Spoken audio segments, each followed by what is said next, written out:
I've been interested in the environment all my life. When I was very young, I could walk out the back door and enter a paradise of Middle Eastern forest, nearly wild forest. It went on for miles. When I was 4 years old, I was out there in the woods climbing hills and getting completely lost and getting stuck out there at night. And there were bears and deer and raccoons and water moccasins and everything else out there. And it was still the wildlands. And I'm talking about a place that was 20 miles from Manhattan. And which I went back to see years ago, and it was impossible to even find the area where I had lived. The entire thing had been bulldozed miles and miles and miles, including a beautiful stream with a church in it, and miles of forest had all been bulldozed and made into a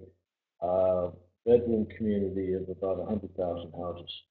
So that was my first interest in the environment, and I basically always turned to the environment for the spiritual and emotional peace that's very difficult to find in the modern humanized world.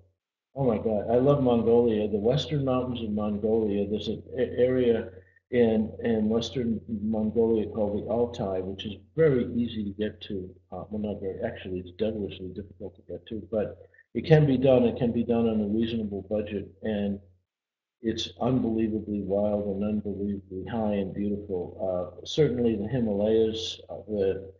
I first was hiking in the Himalayas many years ago. In fact, often the first person of Western looks, if you wish, to end up in some of these valleys, and that was paradise. Also, I would say the Andes is wonderful. Absolutely, New Zealand, of course, is absolute hikers paradise because you can go, which is really fun, from inn to inn. So you hike 15, 20 miles a nice quiet day, and then you have a marvelous three-star dinner and a four-star hotel.